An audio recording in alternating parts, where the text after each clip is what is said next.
Di tengah sorotan publik yang gemuruh, nama Calvin Verdonk mendadak menjadi pusat perbincangan setelah ia resmi menorehkan sejarah sebagai pemain Indonesia pertama yang menembus Ligue 1 bersama LOSC Lille. Namun, di balik euforia tersebut, terselip pertanyaan besar yang belum sepenuhnya terjawab. Apakah perjalanan panjangnya dari Akademi Belanda hingga naturalisasi untuk membela Garuda hanyalah kisah keberhasilan individu? Atau justru pintu gerbang bagi generasi baru sepak bola Indonesia menuju Eropa? Untuk memahami jawabannya, kita harus kembali menelusuri jejak awal kehidupannya. Saat seorang anak kecil di Dordrecht mulai menapaki jalan menuju mimpi besar. Bab 1. Jejak awal dan ikatan yang lama terpendam. Di kota Dordrecht, Belanda, lahirlah seorang anak laki-laki pada akhir April 1997 yang tumbuh dengan darah Indonesia mengalir di nadinya. Ayahnya berasal dari Aceh, Indonesia. Sejak masa kecil, ia menunjukkan kecintaan dan bakat di lapangan hijau. Bermula dari klub lokal hingga akhirnya bergabung dengan akademi salah satu klub terbesar di Belanda, Feyenoord, pada awal pertengahan dekade itu. Setahun setelah tiba di akademi, ia mulai menemukan pijakan profesionalnya. Pada pertengahan April 2014, kontrak profesional pertamanya ia tanda tangani, dan debut resmi di tim utama terjadi pada awal Maret tahun berikutnya. Namun, di antara bintang-bintang yang bersinar saat itu, kesempatan bermain tetap terbatas. Maka, masa-masa peminjaman menjadi pilihan.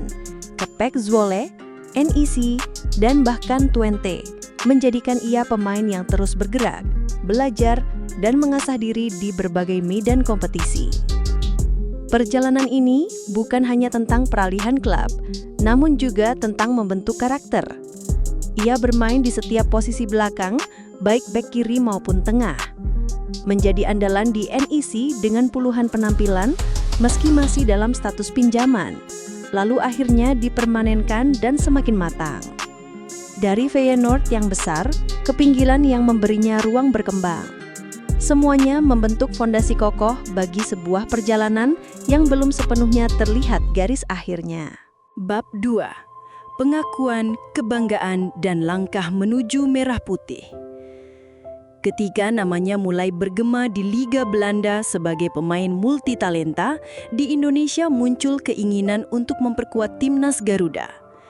Pada awal Juni 2024, proses naturalisasi berjalan cepat.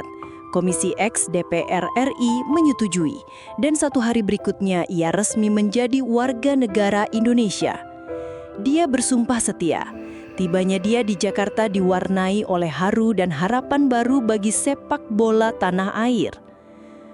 Beberapa hari kemudian, tepatnya pada 11 Juni 2024, debutnya bersama timnas Indonesia terjadi saat laga kualifikasi Piala Dunia Zona Asia melawan Filipina. Namun sensasi yang ia ciptakan tidak berhenti di sana.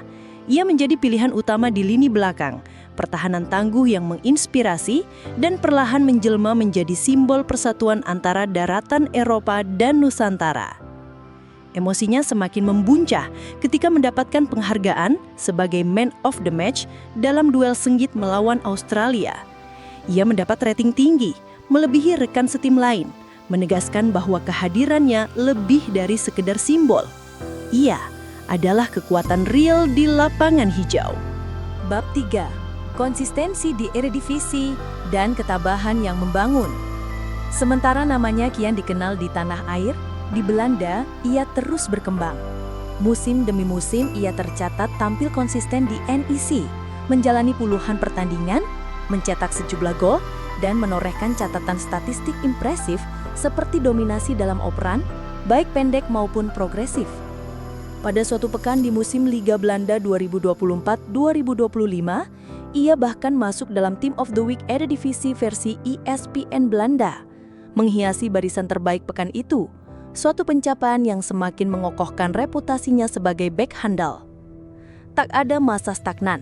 Setelah kembali dipinjamkan lalu dipermanenkan oleh NEC sejak pertengahan 2022, ia tetap menjadi andalan starter, pemimpin diam di lini pertahanan, sosok yang membuat rekan-rekannya merasa aman. Kini, karirnya menemukan rumah di klub yang memberinya ruang bermakna, mengasah mental, dan menghadirkan kesetiaan bagi klub dan penggemar. Bab 4. Ketika dunia menatap, transfer bersejarah ke Ligue 1. Kemelut stadion, partai rutin di Eredivisie. Lalu tiba waktu untuk lompatan besar. Pada akhir Agustus 2025, sebuah kabar yang dinantikan tiba. LOSC Lille, klub ternama asal Prancis, sepakat memboyong sang bek kiri. Nilai transfer disebut mencapai 3 juta euro, sekitar 55 hingga 57 miliar rupiah, menjadikannya pemain Indonesia pertama yang resmi masuk ke Ligue 1. Fabrizio Romano, pakar transfer internasional, membenarkan kesepakatan itu melalui akun media sosialnya. Verdang dijadwalkan menjalani laga perpisahan bersama NEC melawan Fortuna Sittard, lalu langsung ke Prancis untuk tes medis dan diumumkan sebagai bagian baru Lille. Momen itu menjadi simbol kebanggaan, bukan hanya baginya, tapi bagi bangsa yang berharap. Jejaknya kini menapaki Liga Elit Prancis, sebuah prestasi individual yang nyata, sekaligus sinyal bagi sepak bola Indonesia bahwa talenta tanah air bisa menembus bahkan bersinar di panggung paling bergengsi Eropa. Bab 5. Lebih dari sekadar individu, membuka gerbang generasi baru. Sekilas, transfer ini terlihat sebagai pencapaian pribadi yang gemilang. Namun, di balik sorak-sorai dan tepuk tangan, tersembunyi sebuah plot twist yang lebih besar. Keberhasilan ini menumbuhkan harapan bahwa generasi muda Indonesia kini bisa bermimpi lebih tinggi. Media menyuarakan optimisme bangsa. Menurut sejumlah laporan, langkah Verdong ini membuka pintu bagi pemain muda Indonesia untuk menjajal peluang di Liga Top Eropa. Harapan itu bukan sekadar retorika. Ia menjadi pionir, figur yang membuktikan bahwa jalur ke Prancis, ke Eropa, bukan lagi cerita dongeng semata. Secara emosional, tiap remaja di pelosok negeri kini bisa melihat cermin dirinya di Verdong. Perjalanan dari akademi di Belanda, pinjaman klub, naturalisasi, hingga transfer ke Lille, semua terekam sebagai kisah perjuangan, tekad, dan mimpi yang dijalankan. Begitu banyak yang kini mengidentifikasi dengan cerita ini dan terinspirasi untuk bermimpi. Kini yang tersisa adalah bab selanjutnya. Bagaimana Verdong menorehkan namanya di Ligue 1, membuktikan bahwa Indonesia bukan sekadar penonton, tapi turut menjadi pemain aktif di panggung global. Dan untuk pemain muda yang menatap peta sepak bola dunia, ini adalah pesan sederhana. Jika ia bisa, kita juga bisa. Cerita Kelvin Verdong adalah alur perjalanan yang memulai dari akar, mengayuh peluang, meraih pengakuan, dan akhirnya menjejak di panggung besar. Sebuah alur maju tanpa pengulangan yang memikat dan on point.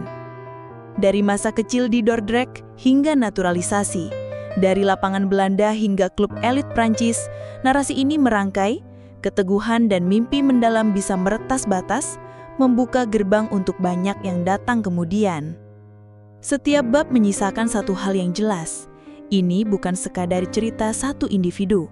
Ini adalah kisah bangsa yang mulai mengambil perannya lewat seorang pria dari Aceh yang bernama Kelvin.